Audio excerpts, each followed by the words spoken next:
বালাগাল উলা বিকামালিহি।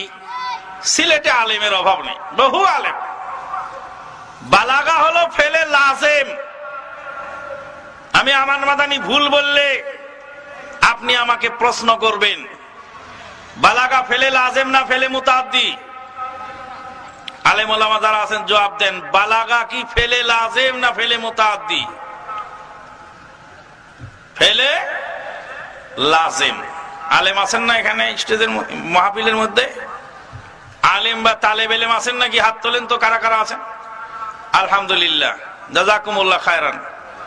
আচ্ছা বলেন, বালাগা ফেলে লাজিম না ফেলে মুতাআদ্দি? ফেলে লাজিম। ফেলে লাজিম আর ফেলে মুতাআদ্দির মধ্যে পার্থক্য কি? ফেলে লাজিম বলা হয় যেই ক্রিয়া শুধুমাত্র কর্তার দ্বারা সম্পাদিত হয়, কর্ম লাগে না। আর ফেলে মুতাআদ্দি যেই ক্রিয়া কর্তা এবং কর্ম মিলে সম্পাদিত হয়। বাংলা ব্যাকরণে বলা হয় সকর্ম ক্রিয়া আর অকর্ম ক্রিয়া। বালাগা মানে পৌঁছলেন। কে পৌঁছলেন?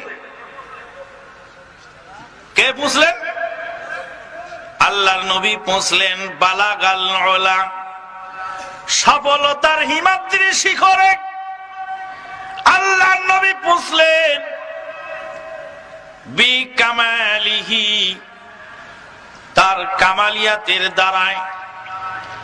বে মানে হলো দ্বারা, কামাল মানে পূর্ণতা, হি মানে তার, তার নিজস্ব পূর্ণতার দ্বারাই, কামালিয়াতের দ্বারাই সফলতার হিমাদ্রি শিখরে আরোহণ করলেন। নবী আরোহণ করেছেন না আল্লাহ করিয়েছেন?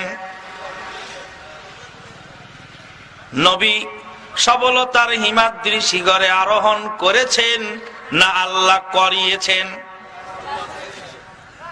আল্লাহ যদি করান আর আমি যদি বলি নবী করেছেন, হলো এক। ফেলে লাজিম ব্যবহার করা হলো কবিতার মধ্যে। বালাগাল উলা বিকামালিহি কাশাফাদ দুজা বিজামালিহি। শেখ সাদী রাহমাতুল্লাহ আলাইহির কবিতার শুরুতেই শিরকের গন্ধ পাওয়া গেল। শেখ সাদী রাহমাতুল্লাহ আলাইহিকে ভালোবাসি, কিন্তু নবীর চেয়ে বেশি ভালোবাসতে পারি না। শেখ সাদী রাহমাতুল্লাহ আলাইহি জ্ঞানী মানুষ, কিন্তু তার জ্ঞানটা নির্ভুল নয়, ভুলের ঊর্ধ্বে তিনি নন। শেখ সাদী রাহমাতুল্লাহ আলাইহি মোহাব্বতের পাত্র, কিন্তু পুরাপুরি বিনা বাক্যে তার সব কথা মানার যোগ্য নয়। শেখ সাদী রাহমাতুল্লাহ আলাইহির কবিতার শুরুতে পাওয়া গেল শিরিক, শিরিকের গন্ধ পাওয়া গেল। এরপরে তিনি কবিতা শেষ করলেন কাশাফাদ দুজা বিজামালিহি হাসুনাত জামিউ খিসালিহি।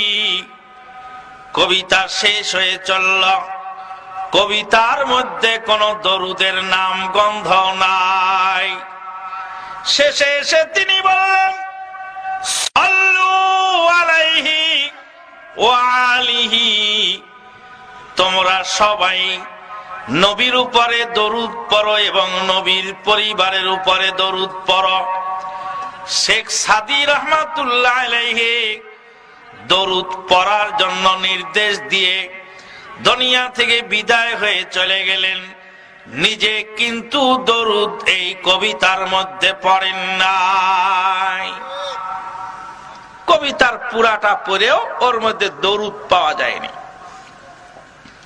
তিনি বললেন সাল্লু আলাইহি ওয়া আলিহি, তোমরা সবাই নবীর উপরে এবং নবীর পরিবারের উপরে দরুদ পড়ো। 30,000 টাকা দিয়ে বক্তা দাওয়াত করে আনলাম। বক্তা সাহেব বললেন সাল্লু আলাইহি ওয়া আলিহি। বক্তা সাহেব যা বললেন তার মানে হলো তোমরা সবাই নবীর উপরে এবং তার পরিবারের উপরে দরুদ পড়ো। শেখ সাদী পড়তে বলে মারা গেলেন। এবার আমরাও বক্তা সাহেব জনগণকে পড়তে বললেন, জনগণও বক্তার সাথে বললেন সাল্লু আলাইহি ওয়া আলিহি। ও বক্তা সাহেব, 30,000 টাকা আপনি খেয়েছেন, আপনিই পড়ুন, আমরা না হয় নাই পড়লাম। দরুদটা পড়বে কে? দরুদ পড়বে কে? শেখ সাদী রহমাতুল্লাহ আলাইহি বললেন সল্লু, তোমরা পড়ো। বক্তা সাহেব বললেন সল্লু, তোমরা পড়ো। শ্রোতা সাহেবরা বললেন সল্লু, তোমরাই পড়ো। একে অপরকে তো খালি পড়তেই বললাম, দরুদটা পড়বে কে? কি বুঝা গেল? দরুদ কেউ পড়েনি। যত লোক কবিতা পড়ছে তত লোক কবিতার মধ্যে একে অপরকে শুধু আহ্বান জানায় গেছে, কিন্তু কেউ পড়ে নাই, কেউ পড়ে নাই। আল্লাহু আকবার। সুতরাং রহমত আসবে কোত্থেকে? রহমত আসার পথ আমরা বন্ধ করে দিয়েছি। আপনারা কি আমার কথা বুঝতে পারতেছেন? রাগ হয়ে যাচ্ছেন না তো? আবার লাঠি ফেন্দা নিয়ে আসলে তো আবার বিপদ। চলবে কথা কিছু খানিকটা। আপনি যেটা জানেন ওটা তো আমি বলতে আসিনি। আপনি যে ধর্মের নামে কি করছেন আর কত বড় সর্বনাশ হচ্ছে, আল্লাহ এবং রসুলকে ধর্মের নামে কিভাবে অপমান করা হচ্ছে, সেই জিনিসগুলি আমি একটু বলে দেওয়ার জন্য এসেছি। যদি রেগে যান তাহলে বলা যাবে না, আর যদি মনে করেন যে না একটু বলেন, আমরা একটু বুঝার চেষ্টা করি, তাহলে বলা যেতে পারে। Is there any reward for saying Balagal ula bi kamalihi kashafat duja bi zamalihi? What is this? এই একটা গুরুত্বপূর্ণ প্রশ্ন করেছেন। প্রথম কথা হচ্ছে রাসূলুল্লাহ সাল্লাল্লাহু আলাইহি ওয়াসাল্লামের উপর যদি কেউ দরুদ পড়ে, এই ব্যাপারে ফজিলত হাদিস দ্বারা সাব্যস্ত হয়েছে। সেটা হচ্ছে রাসূলুল্লাহ সাল্লাল্লাহু আলাইহি ওয়াসাল্লাম বলেছেন, মান সাল্লা আলাইয়া মাররাতান ওয়াহিদা সাল্লাল্লাহু আলাইহি বিহা আশরা। যে আমার উপর একবার দরুদ পড়লো, আল্লাহ রাব্বুল আলামিন তার উপর 10টি রহমত দেবেন, তাকে 10টি রহমত দেবেন আল্লাহ রাব্বুল আলামিন সাল্লাল্লাহু আলাইহি বিহা আশরা। যে আল্লাহ রাব্বুল আলামিন তার উপর এর মাধ্যমে 10টি রহমত দিয়ে থাকেন। তাহলে এই হাদিস থেকে একেবারে স্পষ্ট বোঝা যাচ্ছে যদি দরুদগুলো রাসূলুল্লাহ সাল্লাল্লাহু আলাইহি ওয়াসাল্লামের উপর কেউ পড়ে তাহলে তিনি অবশ্যই ফজিলত পাবেন, সওয়াব পাবেন, কোনো সন্দেহ নেই। এবং দরুদের সওয়াবটুকু একেবারে স্পষ্ট। কিন্তু এই যে বালাগাল উলা বিকামালিহি কাশাফাত দুজা বিজামালিহি, এই যে কবিতার ছন্দ, এটা মূলত কবিতা। এই ধরনের কবিতার মাধ্যমে রাসূলুল্লাহ সাল্লাল্লাহু আলাইহি ওয়াসাল্লাম যদি কেউ প্রশংসা করেন, মানে প্রশংসা করলে রাসূলুল্লাহ সাল্লাল্লাহু আলাইহি ওয়াসাল্লামের প্রশংসার মধ্যে যদি কোনো ধরনের শিরক না থাকে,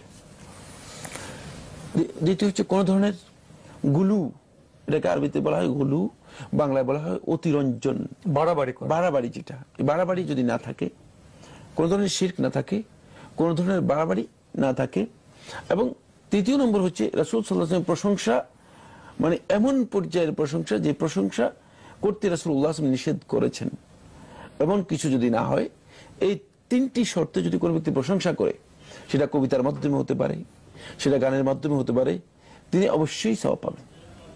কিন্তু এর জন্য মানে এই প্রশংসাটাকে, সেটা এই কবিতাকে, মানে কবিতা আবৃত্তি অথবা ওই গানটাকে, মানে এই কাজটাকে ইবাদত মনে করার কোনো সুযোগ নেই, কারণ এটা শরীয়তে ইবাদতের বিষয় নয়। এবং সেটাকে তাআব্বুদি মনে করা, মানে ইবাদতের বিষয় হিসেবে মনে করে সেটাকে মানে ইবাদতের জন্য লোকদের মধ্যে সেটাকে ব্যাপকভাবে মানে প্রচার প্রসার করানো, এটি কিন্তু একেবারেই নিষিদ্ধ এবং বেদাতের কাজ। কারণ এর মাধ্যমে একটা বেদাত প্রচার করে দিলাম। আর তাই হয়েছে, সেটা হলো এটা একটা কবিতা। এই কবিতার মধ্যে প্রথম কথা হচ্ছে গুলু রয়েছে, সীমা লঙ্ঘন রয়েছে। দ্বিতীয় কথা হচ্ছে শিরক রয়েছে, মানে যেটা রাসূলুল্লাহ সাল্লাল্লাহু আলাইহি ওয়াসাল্লাম করতে নিষেধ করেছেন, যে তোমরা আমার ব্যাপারে সীমা লঙ্ঘন করো। ওয়ালা তুতুরুনি কামা আতরাতি নাসারা ফি ঈসা ইবনে মারইয়াম, যে আমার ব্যাপারে তোমরা সীমা লঙ্ঘন করো না, যেমনি ভাবে খ্রিস্টানরা ঈসা ইবনে মারইয়াম আলাইহিস সালাতু ওয়াস সালামের ব্যাপারে সীমা লঙ্ঘন করেছে। সুতরাং আমার ব্যাপারে সীমা লঙ্ঘন করো না।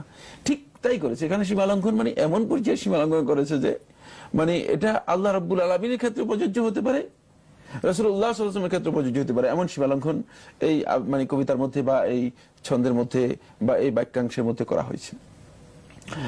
এরপরে যেটা সেটা হচ্ছে শুধু তাই নয়, বরং পরবর্তী সময় এটাকে সওয়াবের কাজ মনে করে এটাকে ইবাদতে পরিণত করা হয়েছে।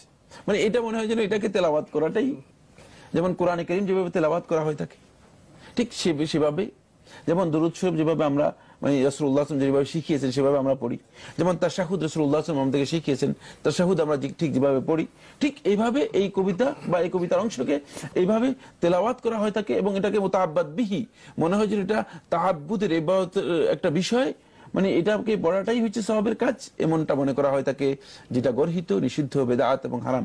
এই কাজটা এখন বেদাতে পরিণত হয়ে যাওয়ার কারণে এটা অনেক পরবর্তী যুগে মানে প্রায় বলা যেতে পারে হিজরি মানে 1200 শতাব্দীর দিকে জনৈক লেখক মানে কবি তিনি এটা লিখেছেন। এটা তার কবিতার আবেগ।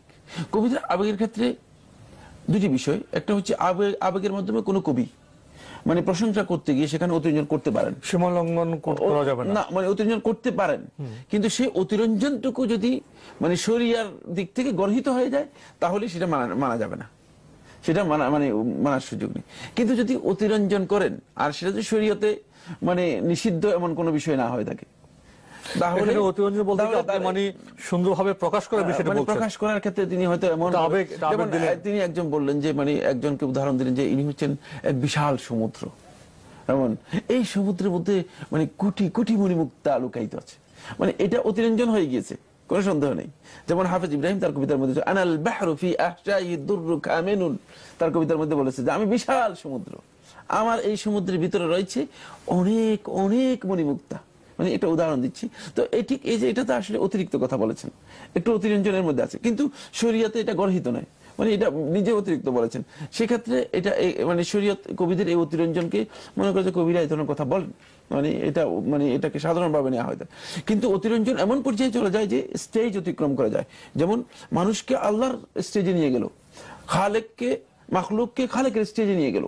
যদি এমনটি হয়ে থাকে, রাসূল সাল্লাল্লাহু আলাইহি ওয়াসাল্লাম প্রশংসা করতে গিয়ে বুসিরি তার কবিতার মধ্যে বলেছেন হুয়াল হাবিবুল্লাযী তুরজা শাফাআতুহু লিকুল্লি হাউরিন মিনাল আহওয়ালি মুখতাহিমি, মানে এর মাধ্যমে রাসূলুল্লাহ সাল্লাল্লাহু আলাইহি ওয়াসাল্লামের প্রশংসা করা হয়েছে, কিন্তু মানে এমন কথা বলা হয়েছে যে মানে রাসূলুল্লাহ সাল্লাল্লাহু আলাইহি ওয়াসাল্লাম প্রত্যেকটা বিপদেই রাসূল সাল্লাল্লাহু আলাইহি ওয়াসাল্লাম মানুষদেরকে পরিত্রাণ দিয়ে থাকেন। তাহলে এটি আল্লাহ রাব্বুল আলামিনের কাজ, এটি মানে এটা আল্লাহ রাব্বুল আলামিনের মানে রুবুবিয়্যত একজনের গুণ আরেকজনের উপর আরোপ করা হলো। জি, রবের বড় বৈশিষ্ট্য যেটা মানুষের জন্য কোনো অবস্থায় মানে প্রয়োগ করা যায় না, কিন্তু সেটাকে বুসিরি এই কবিতার মধ্যে আল্লাহ রাব্বুল আলামিনের ক্ষেত্রে প্রয়োগ না করে প্রয়োগ করে দিয়েছে রাসূলুল্লাহ সাল্লাল্লাহু আলাইহি ওয়াসাল্লামের ক্ষেত্রে। সীমালঙ্ঘন করেছে, সীমালঙ্ঘন করে এমন পর্যায়ে চলে গিয়েছে যে শেষ পর্যন্ত সে মানে আল্লাহর মানে কাছে পৌঁছায় দিয়েছে। সুতরাং এই ধরনের বিষয় যদি হয় থাকে তাহলে অবশ্যই এই কাজটুকু জায়েজ নেই। এজন্য আমরা এই বিষয়টা একটু দীর্ঘ আলোচনা করলাম, বিশেষ করে আমাদের বাংলাদেশের প্রেক্ষাপটে দেখি যে মানে শুধু আবেগ তাড়িত হয়েই আমরা মনে করি যে এটা অনেক সওয়াবের কাজ, এটা অনেক ভালো কাজ, এবং এর মাধ্যমে আমরা অনেকের অর্থ জানি না, এটা অর্থ বুঝি না, এবং এটাকে ব্যাপকভাবে চর্চা করতেছি আমরা। এই জন্য আমি বলি যে আসলে চর্চা করতেছি, অথচ মানে 1200 বছর পরে যেটি মানে রাসূলুল্লাহ সাল্লাল্লাহু আলাইহি ওয়াসাল্লামের নামে লেখা হয়েছে আদৌ সেটা কি রাসূলুল্লাহ সাল্লাল্লাহু আলাইহি ওয়াসাল্লামের কাছে গ্রহণযোগ্য কিনা, আদৌ ইসলামী শরীয়ত এই টেক্সটটাকে মানে মূল্যায়ন করেছে কিনা, অথবা এই টেক্সটের মধ্যে ইসলামের দৃষ্টিভঙ্গির কোনো বিপরীত কথা আছে কিনা, সে বিষয়গুলো যাচাই করা দরকার ছিল, কিন্তু যাচাই না করে আমরা এগুলোকে গুরুত্ব দিচ্ছি। সুতরাং এই কাজগুলোকে ইবাদত হিসেবে গ্রহণ করা এটি মূলত উচিত নয়, এটি বেদাতে রূপান্তরিত হবে।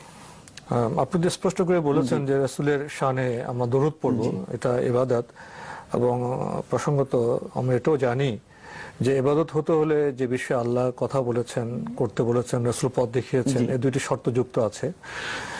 কিন্তু কবিতার ক্ষেত্রে আমরা তো ইবাদত মনে করি না, কিন্তু কেউ যদি সীমার মধ্যে ইসলামী মর্মবাণী কবিতার আকারে প্রকাশ করে, তাহলে এই যে তার কাজটা, এই যে সময় ব্যয়টা, পরিশ্রমটা, এর মাধ্যমে তিনি কোনো সওয়াব পাবেন কিনা? ওটা তো বলেছি এর মাধ্যমে গান হোক অবশ্যই তিনি সওয়াব পাবেন। এটা ইবাদত নয়, ইবাদত নয়, ইবাদত হলো সেটা ইবাদত হিসেবে চালু করে দেওয়ার কোনো সুযোগ নেই। তাহলে তো আমরা অনেক ইবাদত চালু করে ফেলবো, এই সূক্ষ্ম সেটা বলছি আমি। আবার এটা বিরক্তি এই জন্য করলাম যেটা আমাদের দর্শক স্পষ্ট হয় যে ইবাদত হতে হলে আল্লাহ বলতে হবে, রাসূল পথ প্রদর্শন করতে হবে, দলিলের মাধ্যমে সাব্যস্ত হতে হবে। কিন্তু যদি কেউ ভালো কবিতা লিখেন, তার ভালো নিয়তের জন্য, ভালো কাজের জন্য তিনি সওয়াব তো পেতেই পারেন। বালাগাল উলা বিকামালিহি, শেখ সাদি কবিতাকে সৌদির আলেম বললেন যে বাড়াবাড়ি ও শিরকের গন্ধ হতে পারে, না বলা উত্তম। বিস্তারিত বলুন। বিস্তারিত করতে গেলে তো আর বাকিগুলো হবে না।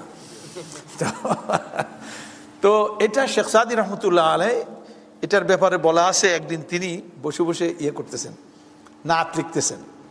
তিনি লিখছেন কিভাবে, বালাগাল উলা বেকামালিহি কাশাফাদ দুজা বেজামালিহি, তিনি উচ্চতায় আরোহিত হলেন, বেকামালিহি নিজের বুজুর্গির দ্বারা, নিজের কামালের দ্বারা উচ্চতায় কি হলেন, আসীন হলেন, অধিষ্ঠিত হলেন।